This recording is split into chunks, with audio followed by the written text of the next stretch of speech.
Boa tarde, mais uma vez a todos.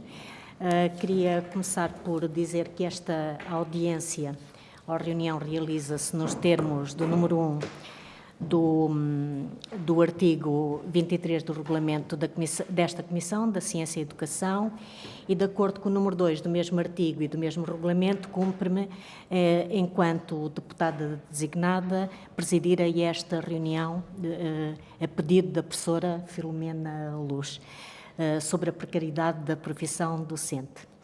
Assim, começo por cumprimentar a professora Filomena Luz e as professoras que a acompanham, a professora Lourdes Raimundo e a professora Tânia Monteiro. E começo por apresentar a grelha dos tempos e dizer que esta audiência tem prevista 38 minutos, sendo que a professora Filomena Luz tem 20 minutos para a sua intervenção, subdividida em 10 minutos, 10 no início e 10 no final da audiência, podendo aqui fazer relativamente um ajuste. E depois, cada grupo parlamentar, e que está aqui presente o grupo parlamentar do PSD e o senhor deputado representante do grupo parlamentar do Chega, têm 3 minutos cada para a sua intervenção. Assim, passo de imediato a palavra à professora Filomena Luz para a sua intervenção inicial. Boa tarde. Antes de mais, muito obrigada a todos os presentes. Manifestar desde já, então, alguma tristeza por não termos aqui mais representação por parte de outros partidos, mas, de qualquer das formas, creio que iremos dar conta daquilo que nos nos desafiamos. Vamos tentar ser breves nestes 10 minutos, para não... Muito teríamos para dizer, mas vamos tentar não perder esse tempo e este tempo de antena. Perante vós, então, está uma delegação constituída por 3 docentes contratadas de Aveiro e Alenquer a lecionar em Samora Correia, Benavente, a professora Tânia Monteiro, a professora Lourdes Raimundo e Filomena Luz. E cumpre-nos agradecer esta oportunidade de dar voz. Diria Fernando Pessoa, eu sou muitos, nós neste caso seremos muitos em nós. E tínhamos muito para dizer de facto, que ficará naturalmente também por dizer, por não caber nestes 10 minutos. Quem se apresenta, então, são 3 de muitas professoras contratadas, profissionalizadas na faixa etária que vai entre os 40 e os 50 anos, quase, e que são mães, professoras e cidadãs. Neste ano letivo, a lecionar a 250 km de casa, sensivelmente, e vamos aqui pensar no sensivelmente, porque se fizermos em linha reta, se vamos de comboio, se vamos de veículo próprio, se conseguimos resgatar promoções, etc. Teríamos muito aqui para falar. Isto, claro, sem as famílias, porque nós não levamos a casa às costas, muito menos a família. Nós, quando muito, trazemos uma mochila. Durante alguns anos, desistimos do ensino público devido à instabilidade na carreira, mas não desistimos da educação nem do ensino. Entretanto, resolvemos regressar ao abrigo de uma norma travão. Perguntarão alguns o que é que será. Portanto, ao fim de 3 anos completos, anuais, abriríamos vaga para efetivar. Entretanto, terá sido reformulada, obrigando a concorrer para o país todo. Fizemos conta à vida, investimos, sim, nós investimos e as nossas famílias na carreira do professor. Achávamos nós que aos 40 e tal anos podíamos pensar em carreira. Esta é, muito brevemente, a história de milhares de professores. Dizem que estamos no número de 150 mil e acham que somos poucos, porque será. Muitos dos quais até já pertencentes ao quadro e que continuam a viver situações de precariedade, de injustiça. E porquê, perguntamos. É a tentativa de explicar isto que nos traz aqui, parece quase uma história que ainda ontem ouvíamos no plenário alguém dizer que não se preocupa muito ou não se deve preocupar porque não está no Governo. Suscitou-nos a preocupação de tal forma que fomos reler a Constituição da República sobre as funções da Assembleia da República. E recordamos palavras, conferir ao Governo, aprovar, entre outras que constituem os direitos e os deveres da Assembleia da República. Mas, claro, numa maioria estas responsabilidades são questionáveis, nós sabemos, e nós também teremos aqui alguma cota de responsabilidade. Em minoria ficamos como? Somos 150 mil docentes no ativo. Neste seguimento, gostaríamos de questionar, em primeiro lugar, onde está a igualdade de direitos e equidade e até a justiça social, quando para as situações concretas de professores deslocados da sua zona de residência não há ajudas de custo na deslocação, nem um simples protocolo com a CP. Não há. Mas estas ajudas existem para outras carreiras da função pública. Não há ajudas no alojamento, nem para o arrendamento na segunda habitação, nem sequer em sede de IRS. Mas há para outras carreiras e funções da função pública. Onde é que está a igualdade de direitos e a equidade, senhores deputados? Milhares de docentes nesta situação, casais onde ambos são professores com filhos, ou onde apenas um é professor, longe de com 2 ou 3 alojamentos para sustentar, e o marido ou a esposa a pedir deixa essa profissão. Ser professor, para quê? Não sejas. Em segundo lugar, gostaríamos de trazer para a reflexão também o seguinte: alteração de regras a meio do jogo. No ano passado vimos então que chegaram à conclusão que faltava professores, que as reformas iriam complicar estas contas, que os jovens não querem, estão esclarecidos. Se calhar nós professores temos esse mérito, pelos jovens serem esclarecidos. E então é preciso alterar, renova-se horários incompletos de colegas que ficaram perto de casa.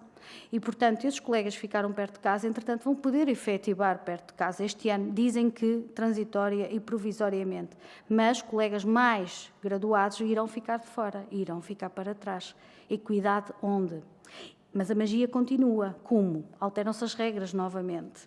E alteram-se as regras com a cereja no topo do bolo. Passamos aqui a questão da mobilidade por doença e essas alterações. Mas vamos ao anteprojeto. Tivemos direito a um anteprojeto, não a um PowerPoint, mas tivemos direito ao anteprojeto. E surgem propostas como, no artigo 19, no capítulo 2, dotação de quadro apenas tendo em conta o número de alunos e projetos. E as reformas? E o número de licenciados não foi contabilizado no cálculo do Orçamento de Estado para verem que professores e quantos professores iriam necessitar? Temos dúvidas. Artigo 22, docentes das ilhas, um à parte, tempo de serviço integralmente descongelado e ainda concorrem em igualdade de circunstâncias ao continente. Como é que é possível? Se o tempo de serviço foi descongelado, vêm para o continente concorrer e nós estimamos muito os nossos colegas, temos lá amigos de longa duração e de luta, mas como assim igualdade? Ou descongela-se e depois num concurso, como é que fazemos? Artigo 25 e 27, conciliar horários em agrupamento de escolas diferentes.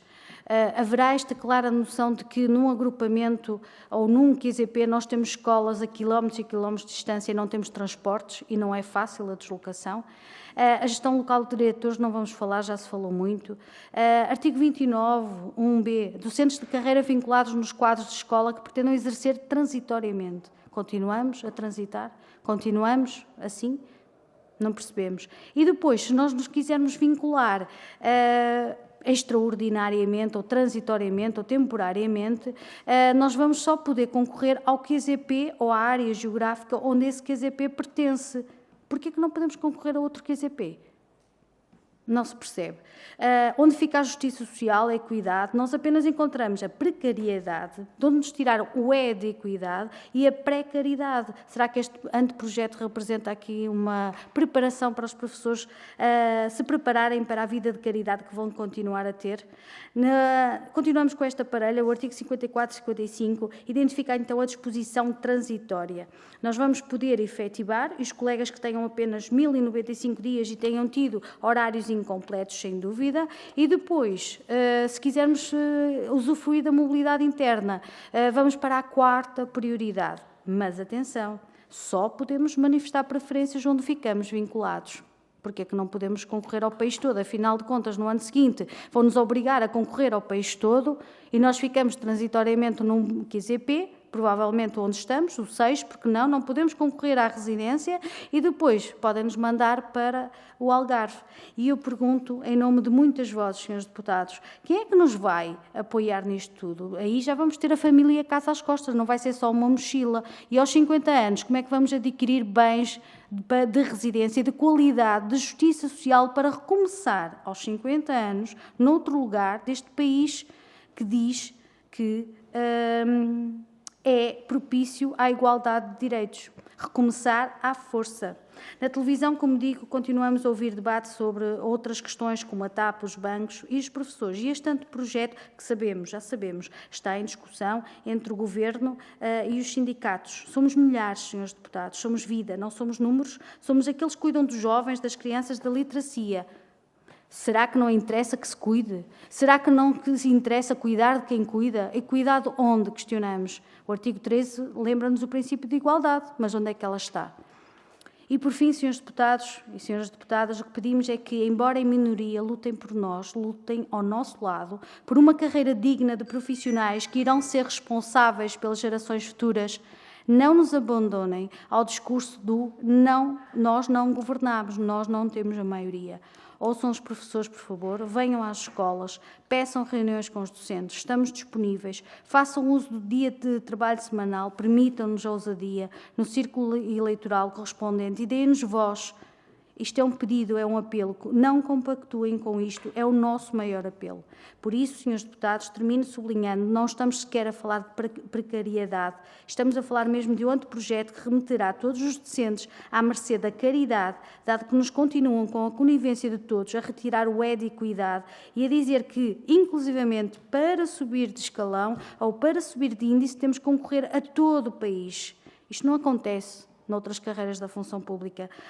Há dignidade, a sustentabilidade económica, social, psíquica para continuar a sermos professores. O nosso apelo é para que nos ouçam, nos respeitem, nos valorizem. Chega de atropelos à liberdade de escolha, à profissão, à dignidade. Pelos professores.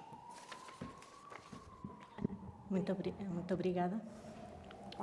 Enquanto deputada designada, cabe-me também aqui intervir nesta reunião em nome do Grupo Parlamentar do Partido Socialista. Assim, permita-me que saúde novamente as senhoras professoras aqui presentes e em vós todos os professores, a quem muito estimo, claramente. E em nome do Grupo Parlamentar do Partido Socialista, gostaria aqui de enaltecer o trabalho que a escola e os professores têm vindo a desenvolver para a nossa escola pública, que muito estimo, muito estimamos. E que bem tem contribuído para que o sistema de educação e formação em Portugal tenha evoluído muito consideravelmente nas últimas décadas e muitos de nós estejamos ou tenhamos usufruído dessa escola. Tendo presente o propósito deste pedido de audiência, a precariedade da profissão docente, gostaria de começar por sublinhar que o Governo tem dado nas últimas semanas a muitas reivindicações dos professores, dado algum cuidado, nomeadamente no que se refere à vinculação dos professores contratados e ao seu recrutamento. Nesse sentido, coloco algumas questões. Gostaria que, a partir da vossa análise, nos expusessem as medidas que consideram prioritárias para valorizar o papel do professor e reforçar a qualidade da escola. E, por fim, tendo em conta que decorre um processo negocial entre o Governo e os sindicatos, e começou novamente, que visa precisamente muitas das questões que aqui levantaram, qual é a vossa posição relativamente às medidas que já foram apresentadas? Muito obrigada pela vossa presença e digo novamente que tenho muita estima por a nossa classe docente.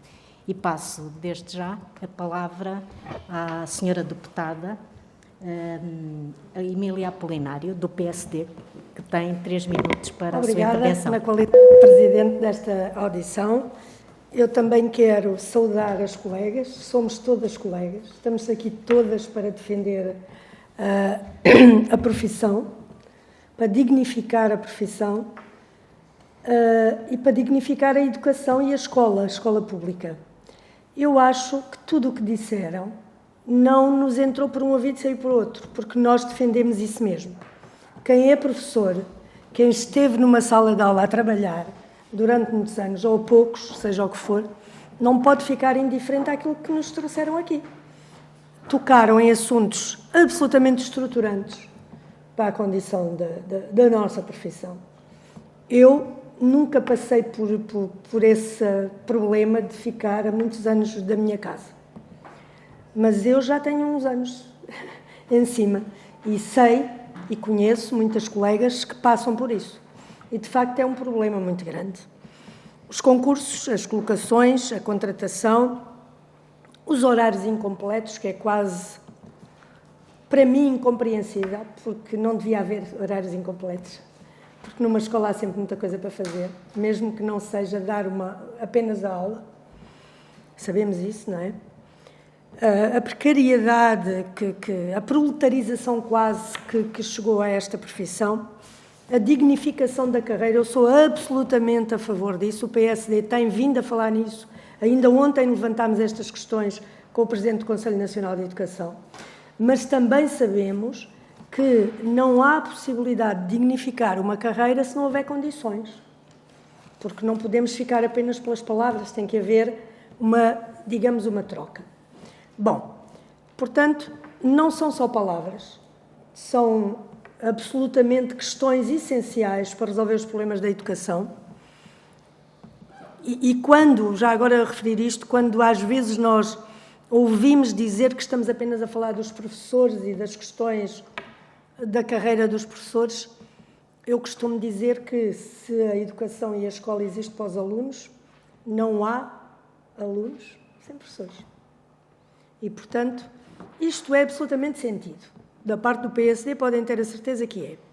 Contudo, está a decorrer uma negociação. E é o Partido Socialista que está a governar. E é o Partido Socialista que tem maioria absoluta. E nós não sabemos ainda qual vai ser o resultado desta negociação. O PSD acha que o Partido Socialista deve ter bom senso em resolver os problemas que, já percebemos, com as manifestações, as marchas, a indignação que há, são fundamentais para sair deste impasse, digamos assim. Mas, como devem calcular, também não nos compete a nós dizer, nós procuraremos fazer a defesa, naturalmente, destes assuntos, mas não nos compete dizer, neste momento e aqui nesta audição, o que é que vamos fazer. O PSD é um partido responsável e, em altura própria, apresentará essas medidas. Não falámos aqui da recuperação de tempo de serviço, mas também é um assunto em cima da mesa. Portanto, há muita coisa para tratar. Contamos que este impasse seja rapidamente resolvido pelo Governo, que está a governar, naturalmente. Penso que ainda hoje há outra negociação. Enfim, quase que reitero, se tiverem mais alguma coisa que nos possam acrescentar de todos estes temas, qual é que é aquele absolutamente... Eu julgo que a questão da contratação vai ser resolvida, não é? Porque, pelo menos, com a questão dos QZPs também já está... Eu julgo que não são esses os problemas maiores. Penso que isso se vai resolver com a diminuição. Na altura foram, até pelo PSD, foi menos... os quadros de zona pedagógica foram mais pequenos, foram maiores em zona geográfica, mas menos quadros, e muitas vezes a gente aplica uma medida e não é correta, tem outras implicações. Temos que perceber que podemos voltar atrás. Se tiverem mais algum assunto importante para nos deixar aqui, agradecemos. Obrigada. Peço desculpa de ter demorado um pouco. Passo desde já a palavra ao Sr. Deputado Gabriel Metade, do Partido Chega. Obrigado, Sra. Deputada Presidente da audição. Saúdo os demais deputados, a Sra. Deputada, e, evidentemente, uma saudação muito especial às professoras Filomena Luz, Lourdes Raimundo e Tânia Monteiro. Foi a professora Filomena Luz que deu voz, não só a ela, mas nós sabemos que é um conjunto de professores e educadores e muita gente que está a sofrer com aquilo que se passa nas escolas. Eu posso dizer que a causa do ensino, para mim, é uma causa de vida. E foi essa causa que me fez entrar no Chega, é essa causa que está a fazer com que o Chega esteja a preparar, com erros, como todos nós, mas nós estamos mesmo interessados numa reforma profunda do ensino. Porque isto não é só um muro de lamentações, temos que ter respostas, mas também é. Isto é uma dor da alma nós ouvirmos estes testemunhos e andarmos ainda, ano após ano, década após década, à procura de respostas. Quando perguntam onde está a igualdade de direitos que defende os professores deslocados, não há apoios para o alojamento, arrendamento por aí fora, temos de encontrar respostas para isso. E não são tão difíceis quanto isso. Quando diz que há alterações das regras a meio do jogo, é porque é um erro também de uma falta de visão estratégica do ensino. Quando refere que não há justiça social, nomeadamente associada aos concursos, que ficou evidente aqui que é uma malha burocrática perfeitamente anárquica, que não permite uma pessoa sequer planear uma vida, tudo isso é verdade. Depois, fazem muito bem este apelo, não nos abandonem. O nosso apelo é que nos ouçam, e a minha parte primeira é esta, é ouvir mesmo. quando sugerem que a classe política, os deputados, devem ir às escolas, é que devem ir mesmo. Porque nós vivemos numa espécie de mundo alienado e não percebemos que somos alienados quando vivemos no reino do abstrato e não temos a noção sequer do que é uma sala de aula. Eu pergunto, nós já tivemos algum ministro da Educação em 50 anos que conhecesse uma sala de aula a sério? Nós já tivemos um ministro da Educação que lidasse com aqueles currículos alternativos com alunos indisciplinados para ter uma ideia clara do que é uma escola? Quer dizer, nós vivemos há décadas no mundo da lua nesta questão do ensino. Bem ou mal, se alguma coisa eu quero fazer de útil na vida, é aqui nesta área do ensino. Agora, como eu disse, e até sou freudiano, o freudiano começa sempre pelo mundo das lamentações. O que é com detalhe? Remete a culpa para dentro dele mesmo. Ou seja, se o mundo está mal, em primeiro lugar, onde estão as respostas, estão dentro de nós, e é um pouco isso que nós temos que fazer. Uma primeira nota que eu quero deixar é esta. O Ministério da Educação vive, de facto, em asfixia financeira. Tem tido, ao longo de décadas, uma gestão financeira danosa. O que eu quero deixar claro é isto. Uma gestão financeira danosa é uma gestão humana danosa. E não podemos desligar estas coisas. E nós, no Chega, insistimos em soluções há um ano. Vejam, não há respostas que deixem de implicar sacrifícios para todos nós. Mas, quando nós olhamos para os currículos dos anos 80 e 90 e comparamos com os atuais, eu desafio que os próprios docentes façam esse exercício. Todos nós, é muito óbvio que os currículos cresceram muito. Cresceram muito, mas ficaram piores. E ficaram piores, e ficaram muitíssimo mais caros. Resultado está nas carreiras dos professores no estado em questão. Mas, além dessa dimensão, nós temos chamado a atenção para outra coisa. Aquilo que os americanos chamam o deep state. Aquela parte do Estado que é redundante em serviços, não serve para grande coisa e dá cabo dos orçamentos. Eu desafio as pessoas para que cada vez mais olhem para os órgãos intermédios do Ministério da Educação, para perceberem porque é que as verbas não chegam aos alunos, aos professores, às escolas. O Ministério da Educação tem organismos como o IAV, tem uma dimensão importante dos exames, mas pode emagrecer. Eu ainda vou saber para que é que serve um organismo como o Instituto de Inovação Educacional. Para que é que serve o Conselho Nacional de Educação? Para que é que servem projetos e mais projetos? E quanto é que isso custa dos 7 mil milhões de euros de orçamento do Ministério da Educação?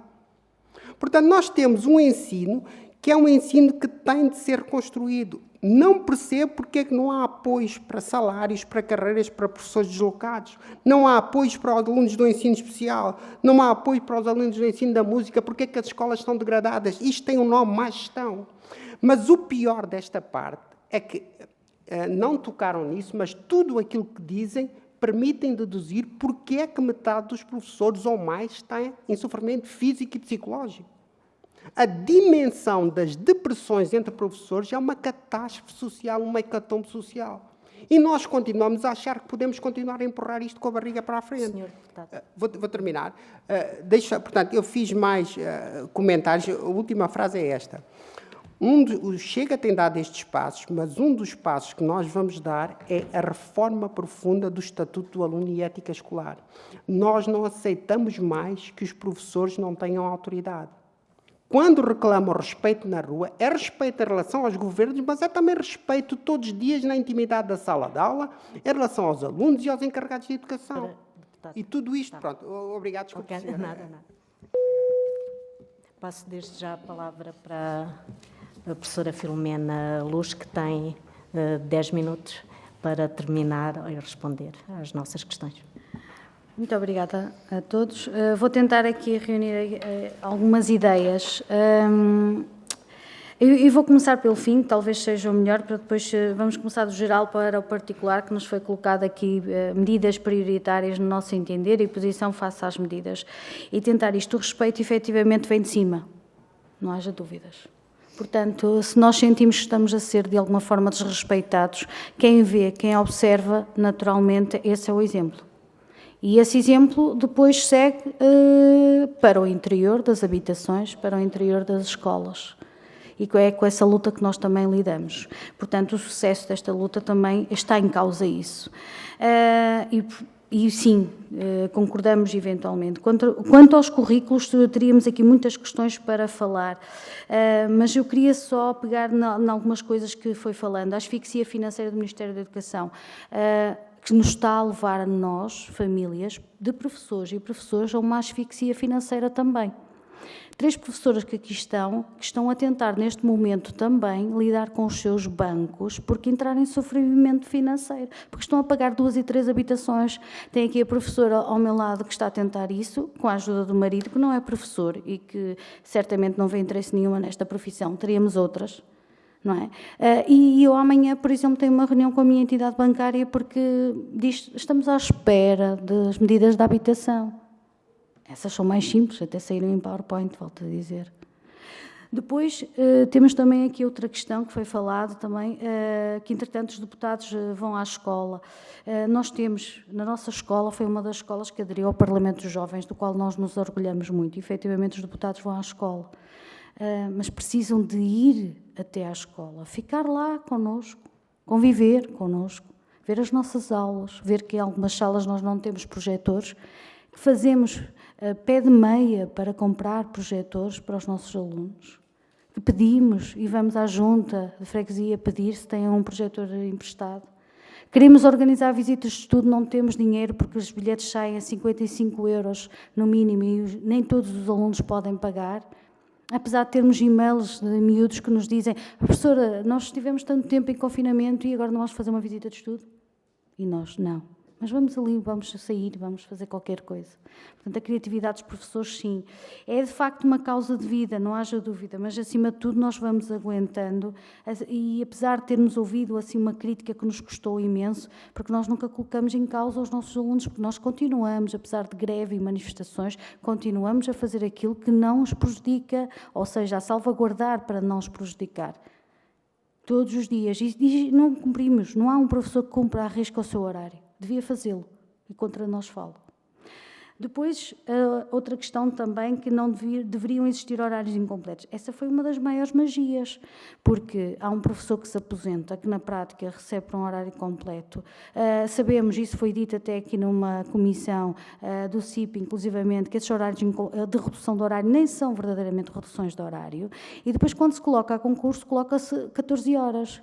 Ou 8, ou o que for, e o professor contratado vai para lá, não vê aquele tempo todo descontado para a Segurança Social, não vê, portanto, precariedade. E ainda mais, como se renovaram esses horários, no ano seguinte, no meu caso, por exemplo, umas milhares, como eu, não puderam aproximar-se à residência porque esses horários estavam ocupados com a estratégia dos horários incompletos, não abriram vagas. Portanto, depois vamos a ver, não há vagas em determinadas regiões. Há uma gestão, efetivamente, que deveria ser repensada, sem dúvida.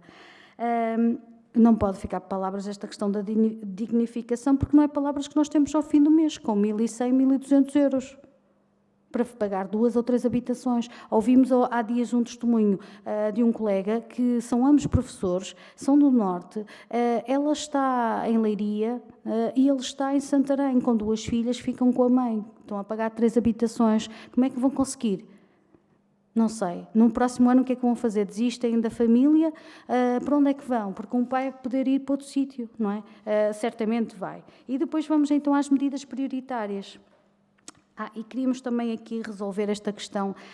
Está efetivamente em negociação, mas nós estamos cansados, senhores deputados. Nós estamos desgastados. E temos mais uma manifestação agendada. Sabem porquê? Porque há coisas que batem na parede e parece que não ouvem, não nos ouvem. Porque nós estamos a falar de vinculação, ou vamos falar daquilo que mais massa, em prejuízo de não ter tempo de falar o problema dos professores contratados. Porquê que os nossos colegas estão indignados com a questão do descongelamento? Porque estão a ver que nas ilhas, e não vamos continuar com esta questão de que nas ilhas é diferente. Nas ilhas é diferente, mas depois, se concorrerem ao continente, são iguais. Então, também tinham que ter essa questão que fosse diferente, salvaguardar a diferença. E ainda temos outra questão, que Nos dizem constantemente os colegas mais velhos, mas noutras carreiras da função pública congelaram esses anos, mas a progressão da carreira foi possível. E isto é preciso, então, esclarecer, porque o que acontece? Estamos num impasse na negociação. Nós somos aquelas vozes que estamos a pedir para pararem com este impasse. Então é preciso esclarecerem coisas muito claras, dizer, há profissões na carreira da função pública que conseguiram progredir no índice de salário ou não. Sim ou não? E esclarecerem isso, porque se calhar, ou então calendarizarem o descongelamento. Pronto. E isto é preciso. Depois a outra questão, que há pouco falavam dos QZPs. Não. O facto de terem reduzido os QZPs só nos atira areia para os olhos. Porque nós para o ano, vinculando este ano, aumentaram, mas reduziram a área dos QZPs, mas nós para o ano só podemos concorrer ao QZP onde estamos e a 3 adjacentes. Ou seja, ficamos no atual QZP. Pois, o problema é que não nos dão... Não, é a opção nossa se lá puserem assim. Concorda? Quer concorrer a esta situação? Quer vincular ou não? Quer vincular ou não? Não é opção nossa, porque nós não pedimos a ninguém para ficar neste QZP em concreto. Estão-nos a dizer que nós vamos efetivar obrigatoriamente onde estamos. E depois só podemos concorrer àqueles QZPs adjacentes, ou seja, nós não saímos do QZP, por exemplo, estamos a falar do 6, nós vamos ficar no 6 na mesma, porque nós não vamos conseguir sair daí. E isto era preciso também melhorar e aperfeiçoar. E há colegas que estão e preferiam a norma travão, mas não podemos ignorar isto. Quando falamos em medidas prioritárias e reforçar o papel da escola não existe sequer se não tiver professores saudáveis. Nós tivemos no Parlamento Jovens saúde mental e nós defendemos este tema porque, inclusivamente, é uma partilha. Utilizamos este projeto para fugir à burocracia, porque tínhamos o projeto do PES, o projeto de cidadania, e nós dissemos, então temos o Parlamento dos Jovens, é saúde, é cidadania e é saúde mental, vamos aliar, vamos trabalhar neste sentido. Tudo bem. Então, mas e a saúde mental dos nossos professores que têm que andar sempre a transitar e que não sabem onde é que vão estar para o próximo ano e veem negociações que nunca mais acabam e estão a ignorar aquilo que os professores estão a dizer de que as medidas prioritárias deve ser permitir que o professor, efetiva, mas no ano seguinte pode tentar concorrer a um QZP. Não é o país todo. É uma coisa diferente. A concorrer a 3 QZPs fora daquele e da sua área e da situação geográfica. São coisas diferentes, senhores deputados. Não é o país todo. Nem é o país todo, nem só a 3 QZPs adjacentes. Coloquem isto em cima da mesa, se faz favor, se puderem, por nós. É isto que nós estamos a pedir. Ainda tenho aqui alguns minutos, acho eu. Sim. E queria dizer... Sim, e queria dizer assim, por fim, não deviam existir horários incompletos, porque na prática eles nunca o são, como dizia alguém. Na prática nunca o são, senhores deputados. Na prática isto só faz com que trabalhemos mais e trabalhemos porque acabamos por nos afeiçoar aos nossos alunos. Queremos fazer sempre mais. Nós estávamos aqui e tinha uma das minhas colegas a resolver situações da sua direção de turma. Vive-se a vida. Ainda temos que lidar com isso tudo. Mas, permitam-me, se calhar por ser professora de História e porque é o que é, estamos em asfixia, compreendemos tudo, mas não fomos nós que a colocamos lá. E, efetivamente, onde todos ralham, ninguém tem razão. Por falta de dinheiro. É isso que nós temos. Mas, se calhar, poupava-se muito dinheiro se olhássemos, efetivamente, para as pessoas que estão no terreno, a trabalhar com os nossos alunos, em salas frias, muitas vezes, sem materiais, sem nada, mas com pessoas, porque os nossos alunos são pessoas e precisam de pessoas saudáveis. Muito obrigada. Muito obrigada, senhora professora. Terminamos agora a nossa audição. Muito obrigada pela vossa presença e espero claramente que as negociações que estão a decorrer, que não terminaram, e que vão no sentido de todas as preocupações. Obrigada.